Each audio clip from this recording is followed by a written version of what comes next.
Oh. Okay guys, so we're here at Lipata Port.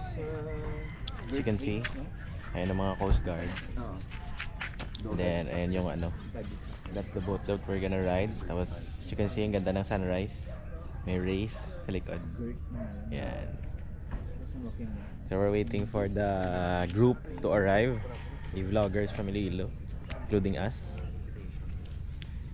Kasi, supposed to be 4 AM yung ano, yung take off time, pero ngayon wala pa naman. So it's around 5 na siguro. So hopefully we can go early para at least maraming time namin sa ano, sa Seco Island. Let's go. Okay guys, so kita niyo yung belly ko. Bilis.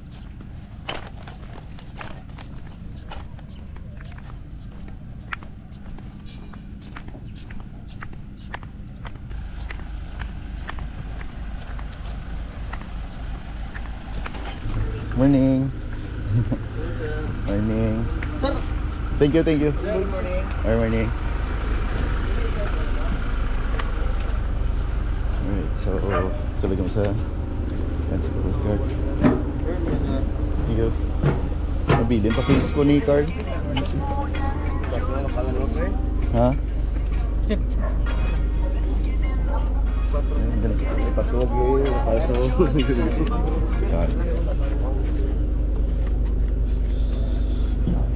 Okay, so as you can see, medyo ako yung pinakahuli na umakyat na vlogger kasi nagbihis pa ako, and ang ganda talaga ng ano, sikat ng araw. Actually, sabi nila it's the first time daw na sumikat yung araw na ganyan kaganda. So it's a sign it will be a smooth trip for this event today.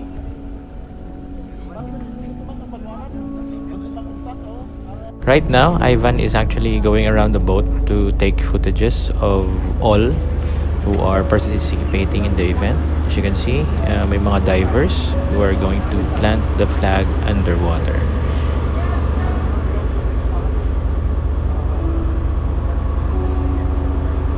And right now, as you can see, we are at the top of the wheelhouse kung saan si Commander Ibanez. With regards to our function, no, because of what we're doing, we're promoting the tourism here in Antique, no. I think the Coast Guard can only support us with regards to the safety of all the vessels that will be flying around the Antique group. So we'll conduct inspection and more on vessel safety. Makato kita sa Seco Island, no. There we will have our flag racing, and then we will conduct also underwater flag racing. After that, tree planting and coastal cleanup. Amutong ano natin in relation to the Independence Day celebration. Actually, this is my first time. No? I enjoy. Ganun pala, napakaganda talaga ng Antique. Let's go Antique. While my partner, Ivan, is actually on the wheelhouse reviewing the Commander-in-Chief, I am busy taking footage of the Coast Guard doing their routine when the vessel is docking out.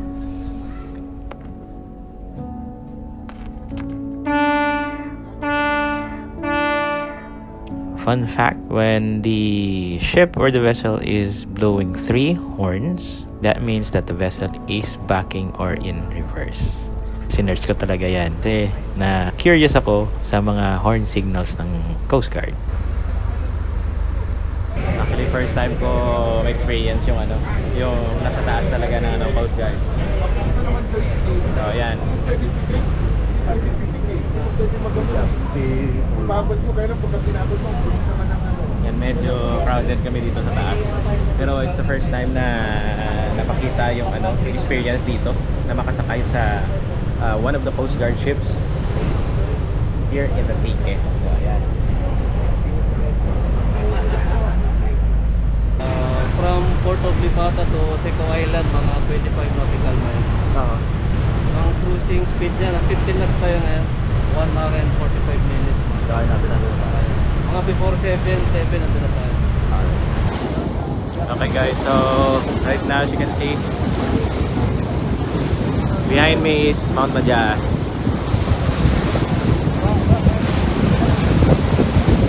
There. Maganda. Ang clear ng ng Mount Madyas, walang clouds. So at this point of the boat ride, I was actually getting bored, and then I immediately saw this kuya in front of the boat with the binoculars. So I came in, and then syempre makulit ako. I was actually taking footage of him with me in front of the boat.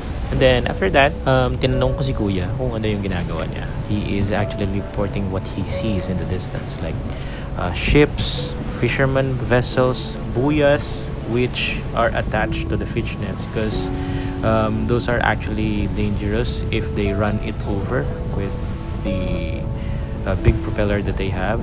It will have a tendency na ipupull yung ship pababa. So he was actually watching out for those areas. Akala namin naghahanap siya ng dolphins. So, sinabihan ko si Kuya, hanapan mo kami ng dolphins during that time. So, we are actually accompanying him, me and Ivan, on that ledge in front of the boat.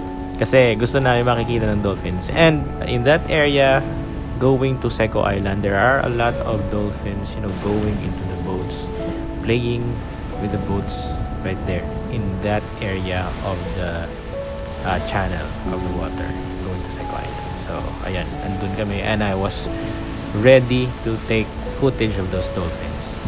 Problema lang, may nagpakitang dolphins. So, we are a bit disappointed. Anyway, we are still grateful kasi maganda yung weather during that time, and the sea is very calm. As you can see in the video, wala talagang waves or wind whatsoever if the boat is sitting still in the water. Okay guys, so we've arrived at Seco. May nasa likod ko. So the Coast Guard boat is not gonna dock. It's gonna go near the island. Tapos nyan, the rubber boat will take us into the island itself. So while we are waiting for our turn to ride the rubber boat, I was privileged enough to pilot my drone around and take footage of the BRP Panglao, and at the same time, syempre, the whole island of Seco. This is actually my first time seeing this island. Wala talagang idea kung itsura niya, bakit siya tinatawag na Seco, and then this is my first glance of the famous sandbar ng Seco Island. Did you know that Seco comes from the word siko or elbow? Kasi as you can see, yung itsura ng island sa sandbar niya ay parang elbow, or it looks like an elbow. So that's why it's called Seco. The island is actually surrounded by seagrass, and it has a very large shallow area, or what we call surf. Mostly dyan tumutubo, or that is where the corals actually thrive. Later in this video, I'm gonna show you what the underwater landscape looks like. This time it is our turn to ride the rubber boat.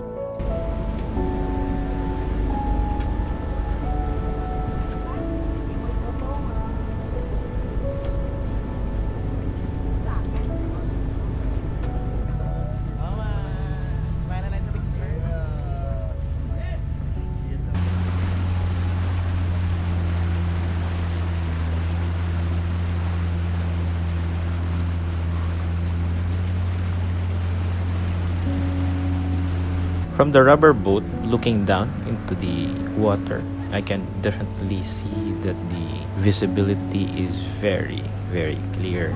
I can actually see the stones or the corals underneath. As we approach to the island, the water is getting shallow, and then I can see the sea floor clearly as we approach the island. Ang ganda, napakaklaro ng tubig. Hopefully, ganyan siya kaklaro during high tide and low tide, kasi when we are gonna go diving later, we will be spending a lot of time in the water, so we will not know if it's high tide na or low tide. So hopefully, the water visibility will stay clear. Pero as of now, ang ganda, makikita mo talaga crystal clear yung tubig. As you can see in the video, makikita mo talaga yung floor ng beach or ng island.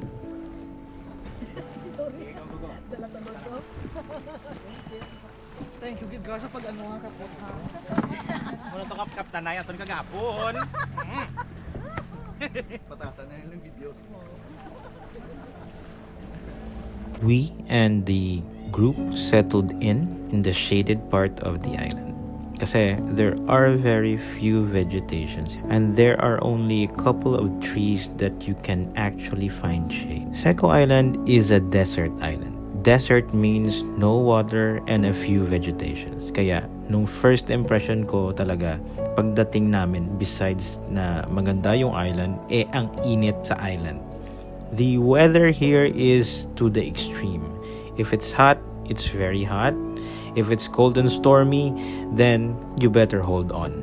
Luckily, there is a Nipa hut cottage in the island. Pero mag-isa lang siya, where tourists and divers stay when they come here. The other buildings in this island is owned by the Coast Guard. Those Coast Guard men take turns every 22 days to guard the island. So imaginein mo yun, 22 days na sa Seco Island ka, remote island with only your body and your provisions. They guard the island from illegal fishing, from thieves who steal sand from the island, as well as help fishermen who seek out refuge dito sa island. Kasi Seco Island is a shelter for fishermen as well as for fishes na nagtra-travel between sa ocean ng Palawan and then ng Antique. Kasi yung Seco Island is malapit na siya sa Palawan. Oh my God! May ice video? This is now the bird's eye view of the island. The dark area of the water is actually seagrass. When there is seagrass, syempre, there will be sea turtles. I was hoping to find one during the dive pero wala talaga akong nakita. This is now the famous sandbar. This sandbar changes its shape depending on the wind direction. As you can see, there are tourists here already na nauna na sa amin. Kasi right now, Seco Island is open for tourists. We've asked around how much would it cost for you to travel to Seco Island. One of our buddies told us it's around 1,700 per bangka. That's a small bangka which can cater 2 persons. If you're gonna rent a bigger boat, then it's about 20,000 back and forth. So, this is us in our makeshift shade, just waiting around for the flag ceremony to take place. When I saw that they are gathering, pinalipad ko na yung drone. And the drone had to be in the air for about 15 minutes, even though that the program hasn't started yet. And nung nag-start na, I made sure that I get all angles, kaya pinaikot ko lang yung drone until the flag raising was done.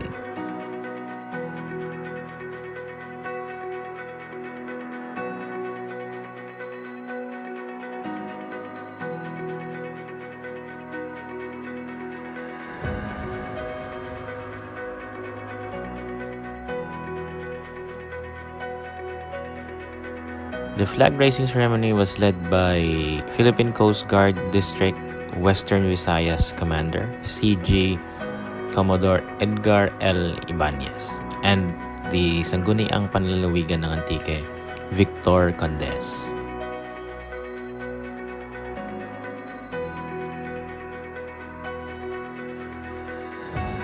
And in the end, they had like a human hashtag formed in the sandbar of Seco Island.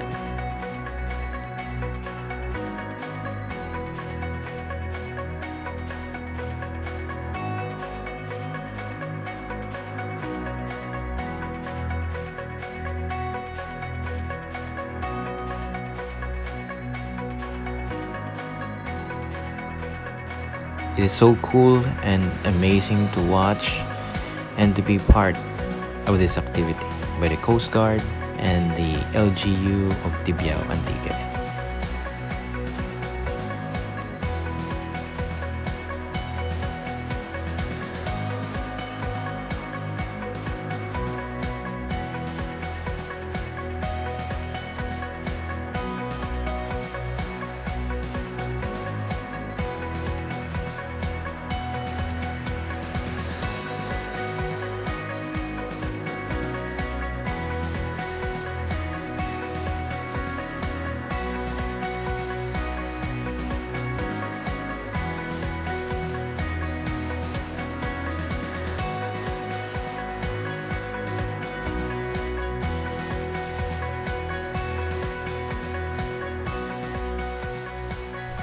Hey guys,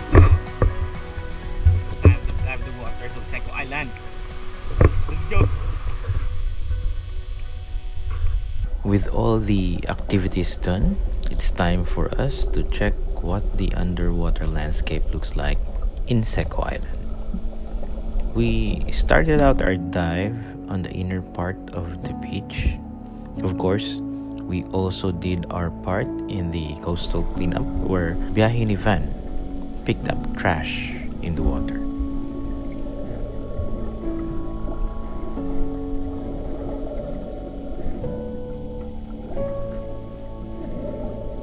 I did my dive in the large area of the seagrass, syempre. Where there is seagrass, there are small fishes as well. And I seen a lot of small fishes in that area.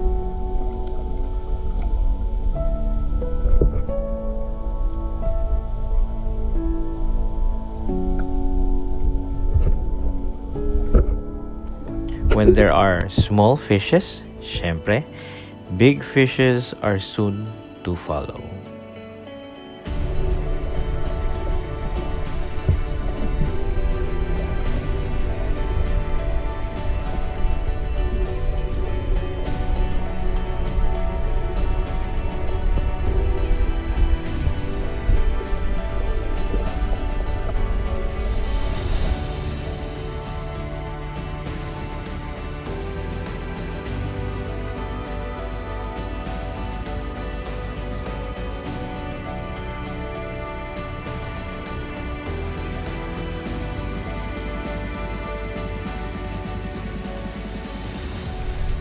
There's nothing for me to see on that side of the island. It's just seagrass for kilometers away, and it's just me diving because Ivan have no fins. So wala akong diving buddy, so I have to stay close to the beach. So I transferred to the sandbar area of the island. Sa side na yun, iba naman yung underwater landscape. Mostly rocks and small patch of corals. But, of course, the water visibility is still amazing. The fishes that you see here is comparable to the ones in Nogas Island or in its neighboring islands like Malalison and Batbatan. They are small and have a lot of colors. Of course, as you may have noticed, the corals here are few and mostly rocks. That is because before, illegal fishing is mostly conducted in this island. It is very sad to think that if only we had protected this way back, the area that we are seeing now would be full of corals and the biodiversity of fishes will be plenty. Of course, the island has its uses and is more attractable to free divers and scuba divers.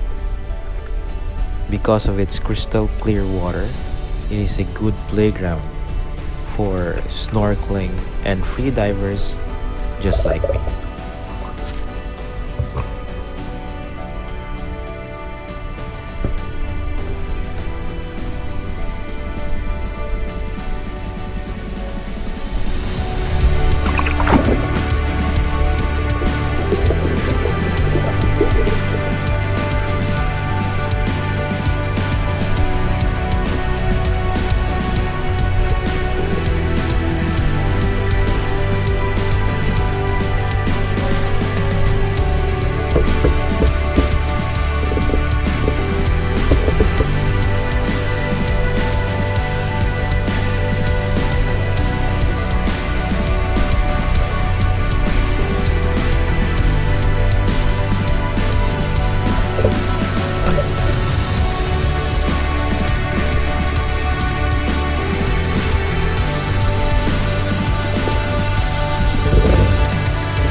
Hey guys, what's up? So we're back here at the Coast Guard BRB Panglao. Kasi grabe yung init kasi it's high noon na, and then yung problema sa isla, wala siyang masyadong vegetation or high trees cover you or to shade you from the sun. Sige sir. So ayan. So right now it's around 12:30 na ata, going 1. So we're heading back to the mainland. That's it for us in Seco Island. So I hope you enjoyed our trip to the Seco Island. Nakita nyo naman kanina, nag-program sila sa sa sandbar, flag ceremony, raising of the flag. Then syempre pinalipadan ko ng drone.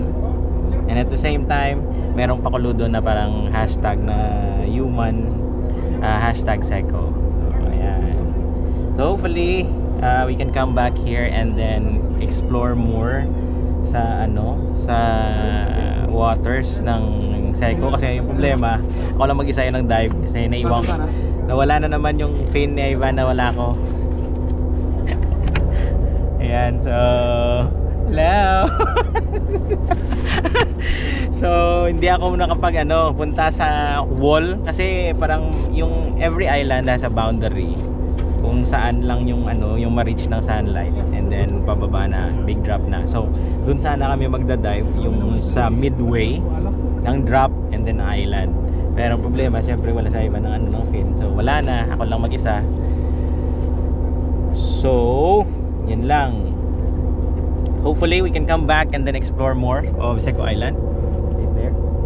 So I don't know when is that. Hopefully we come back, ganito rin yung yung climate. So you can see, grabe, very calm yung yung tubig, and then there's no wind whatsoever, there's no wave, the water is flat. So nag-dive ako kanina, maganda naman, very clear yung tubig, pero pangit lang yung mga corals kasi parang burned yung mga coral sa ilalim, so wala masyadong coral garden. So ayan, so yan lang muna our travel vlog, our experience on the flag raising ceremony on Independence Day, June 12, here in Seco Island. Okay, so make sure that you subscribe to the channel, follow my social media accounts, follow behind Ivan. Ayun siya, naiinitan. Guys, same travel more, and we'll see you in the next video. Okay, bye.